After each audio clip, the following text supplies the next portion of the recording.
நண்பர்களுக்கு வணக்கம். நண்பர்களே, நம்ம நாமக்கல்ல நகராட்சி திருமண மண்டபத்தில் தான் இருக்கோம். பேனர் ஓட்டிட்டு இருக்கிற வேலைகள் நடந்துட்டு இருக்கு. அந்த தகவலை தெரியப்படுத்திக்கிறோம். மண்டபம்லாம் 500 பேர் உட்கார்றதுக்கு எல்லாம் பெரிய மண்டபமாக தான் பிடிச்சிருக்கா. பார்த்துக்குங்க.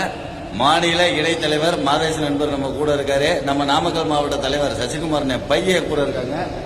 இன்னும் மற்ற மாநில நிர்வாகிகளும் இங்கே தான் இருக்காங்க, வெளியில இருக்காங்க. அந்த தகவலை தெரியப்படுத்திக்கிறேன். மகால் பார்த்துங்க எவ்வளவு பெருசுன்னு. இந்த மகாலனுடைய அடக்கம் 500 பேர் உட்கார்றது. சரிங்களா?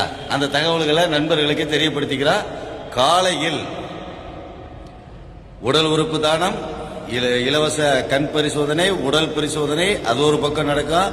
இன்னொரு முக்கியமான விஷயம், நாளைக்கு நம்மளுடைய மீட்டிங்க்கு ஒரு முக்கியமான விஐபி வராங்க.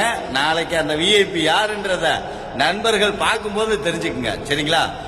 நாமக்கல் பஸ் ஸ்டாண்டு, பழைய பஸ் ஸ்டாண்ட்ல இறங்கி ஒரு 50 அடி நடந்து வந்தோம் அப்படின்னா துறையூர் ரோடு லெப்ட்ல கட் ஆகும். லெப்ட்ல கட் ஆன உடனே அங்கிட்டு ஒரு 50 அடியில மண்டபம். நாமக்கல் பழைய bus stand, police station, Thuraiyur ரோடுன்னு கேட்டா சொல்லிடுவாங்க. இல்லைன்னா நகராட்சி திருமண மண்டபம் அப்படின்னு கேட்டாலும் சொல்லிடுவாங்க.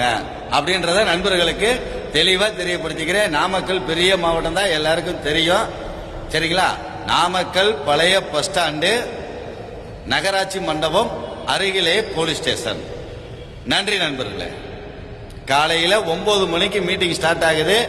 1 மணிக்கு மீட்டிங் முடிக்கிறோம். 1 மணியில இருந்து 3 மணி வரைக்கும் யாராவது நம்ம சங்கத்தில் இருக்கிற நபர்கள் ஏதாவது சந்தேகங்கள் இருக்குன்னா நீங்க அப்ப கேட்கலாம். அதற்காக ஒதுக்கப்பட்ட நேரம் தான் 1 to 3 அப்படின்றத நண்பர்களுக்கு தெளிவாகவும் சிறப்பாகவும் உங்களுடைய கேள்விகளுக்கு பதிலும் கிடைக்கும் அப்படின்றத தெரியப்படுத்திக்கிறோம். வரக்கூடிய அத்தனை நண்பர்களும் மறக்காம உங்களுடைய ஆதார் கார்டு, முடிஞ்சா போட்டோ கொண்டு வந்துருங்க, மறந்துட வேண்டாம்.